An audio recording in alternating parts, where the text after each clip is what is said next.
All right, so this is directed by Bill Condon, who did Kinsey and Dreamgirls. So I don't know where they pulled this guy. Like, hey, you want to do Twilight? Oh, sure, why not? And I think he did Gods and Monsters was kind of his calling card. Back in the day. So it's kind of a prestige director. Yeah. One of those things. He's doing the part 1 and part 2, but he didn't touch the other 3. So this one stars Kristen Stewart, Robert Pattinson, Taylor Lautner. Once again, this is just following the book. Kristen and Edward, or Bella and Edward, are getting married. Yeah, a vampire has sex with a human, and boom, we get weird hybrid baby, and Kristen Stewart goes all heroined out through the whole thing, and Taylor Lautner throws a couple hissy fits. It ends on some big dramatic eye-opening moment, and poof. Part 2 will start. Not much going on with this one. Better than all the other 3. I have seen all the other 3, so this is definitely the best of the 3.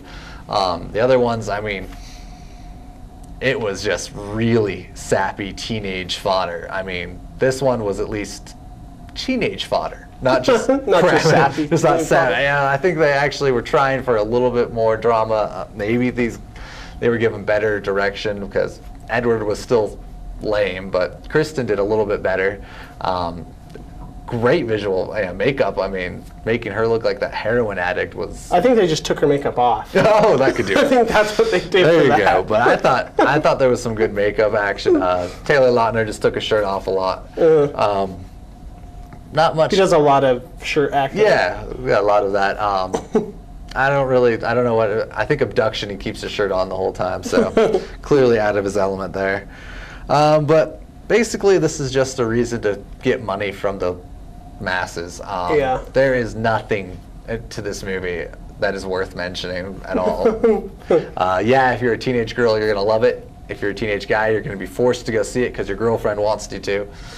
And if you're in our demographic, you're probably just got some crazy wife that wants some crazy wife that just dragged you to it, or you have a 8-year-old little girl that's going to force you to see it.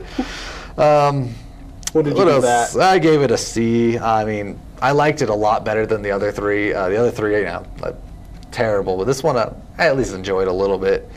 But I just don't think any good will ever come of these Twilight movies. I would agree, and I'm going to be a bit more harsh on it than you were. I give it a D+.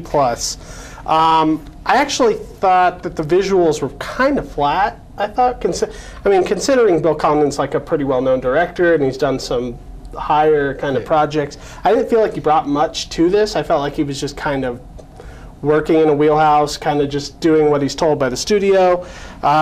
And none of the performances are good. And there's not really all that much drama to the story. I mean, about the first half hour is a wedding, then the second half hour is a montage of the honeymoon, and some awkward stuff that kind of goes on there, and then the last half hour, which is half hour to 45 minutes, which is supposed to be like the conflict of the story, is barely conflict. You have some werewolves arguing with some vampires over what's going to happen with this baby, and that's really it. There's not much to the movie at all, and I felt like it just sort of drags all the way through. And Kristen Stewart and Robert Pattinson, I don't know how they've sold so many movies with this couple, because I feel like they have no chemistry whatsoever.